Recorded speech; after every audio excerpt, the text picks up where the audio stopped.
देखो, अब भागने से और मुँह छिपाने से कोई फायदा नहीं है, क्योंकि मैं जानता हूँ कि तुम श्रद्धा हो।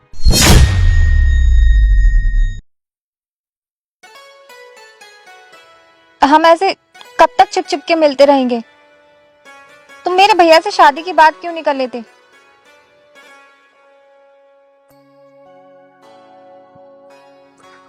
कर लूंगा यार, लेकिन अभी नहीं, क्योंकि अभी मैं पढ़ाई कर रहा हूँ, और जैसे मुझे जॉब मिल जाएगी ना, मैं तब बात कर लूंगा।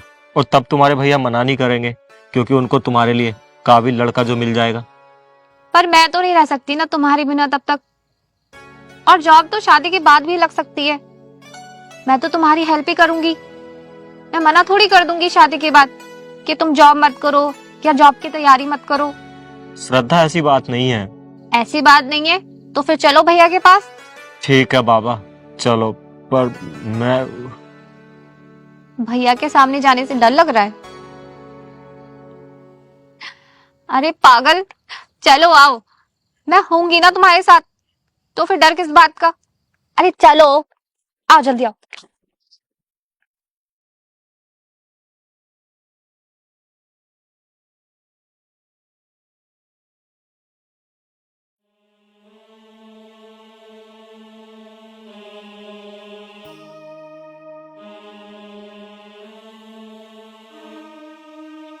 अरुण, तुम रुको। पक्का ही समझो। भैया, ये फिर रे तेरे लिए आए हैं, तुझसे शादी करना चाहते हैं। मुझे तो ये पसंद है, अब तेरी मर्जी क्या है। मैं तुझे बता दूं, ये बहुत बड़े डॉक्टर हैं और इनके तो हॉस्पिटल भी चल रहे हैं। अब ये खुद की एक कंपनी भी खोलना चाहते हैं, बहुत अमीर है। देख ले मेरी बहन, बहुत खुश रहेगी तू। देख, मैं तुझे फोर्स नहीं कर रहा हूँ, शादी तेरी वहीं होगी जहां तू चाहेगी।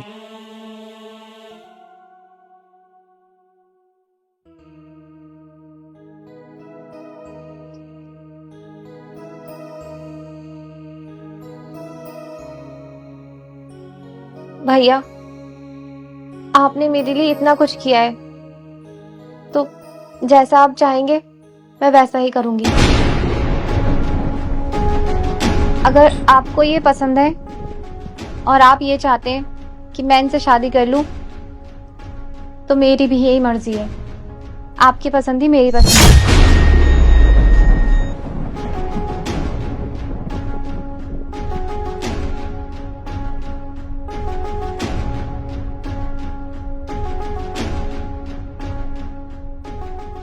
ठीक है जी, सुन लिया अब आपने। अब तुम जाओ और शादी की तैयारी करो, और पंडित जी से पूछ लेना तो मुहूर्त कब है। ठीक है जी।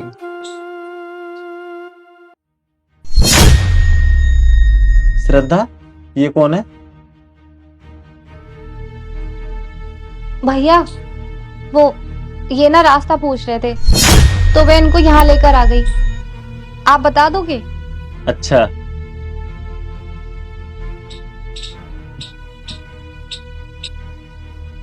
हाँ जी भैया, बताइए कहाँ जाना आपको। मैं इधर के सारे रास्ते जानता हूँ।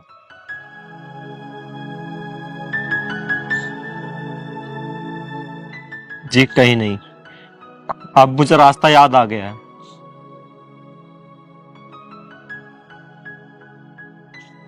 बड़ा अजीब इंसान है यार। श्रद्धा, क्यों किया तुमने ऐसा? क्यों धोखा दिया मुझे? और क्या करती मैं? अब तुम ही बताओ। अगर तुम्हारे पास दो नोट है, एक 100 का एक 500 का, और मैं तुम्हें उसमें से एक चुनने के लिए बोलूं, तो जाहिर सी बात है ना, तुम 500 का चुनोगे। तो श्रद्धा, अब मैं तुम्हारी नजर में 100 का नोट हूं। हाँ, भूपेंद्र के सामने तो तुम ऐसा ही समझ लो। और अब यार मेरी किस्मत चमक रही है, तो तुम्हें क्यों दुख हो रहा है?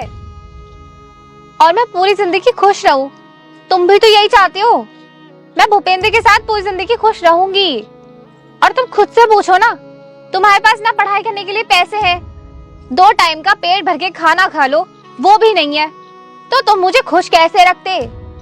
श्रद्धा, ये बात तो तुम्हें मुझसे प्यार करने से पहले ही पता थी ना। और रही बात गरीबी और अमीरी की, तो ये तो जरूरी नहीं ना कि मैं पूरी जिंदगी ऐसे ही रहूं? श्रद्धा, मैं दिन रात मेहनत कर रहा हूं जिससे मेरी जॉब लग जाए, और देखना एक दिन मेरी जॉब लगेगी भी, क्योंकि मेहनत करने वालों की ना कभी हार नहीं होती। अरुण, एक बात बोलूं, हमें सपने ना अपनी औकात के अनुसार देखने चाहिए। 2 टाइम का खाना तो नसीब होता नहीं तुम्हें, तो नौकरी के खाक लगेगी। और रही प्यार की बात, हाँ किया था मैंने तुमसे प्यार, तभी तो तुम्हें भैया के पास ले गई थी शादी की बात करने के लिए। और वहां जाकर मेरी किस्मत ऐसे बदलेगी, ये मुझे क्या पता था कि तुमसे देखने में अच्छा लड़का, जो कि बहुत अमीर भी है, वो मेरा घर पर इंतजार कर रहा होगा। तो तुम ही बताओ ना, मैं इतने अच्छे और अमीर लड़के को शादी के लिए कैसे मना कर पाती? सही है श्रद्धा, सही है। मैंने तो आज तक सिर्फ सुना ही था कि कुछ लड़कियां पैसे देखकर प्यार करती है, और आज देख भी लिया। और तुम बहुत किस्मत कर रही हो ना, तो किस्मत का कोई भरोसा नहीं होता है। किस्मत एक पल में पलट भी जाती है और एक पल में उलट भी जाती है। देखो, अब मेरी किस्मत तो चमक गई, अब तुम मुझे भुलाकर अपनी किस्मत को उलट पलट करो। मैं चलती हूँ, और हाँ, शादी में आ जाना, कार्ड भिजवा दूंगी तुम्हारे घर, आ जाना जरूर।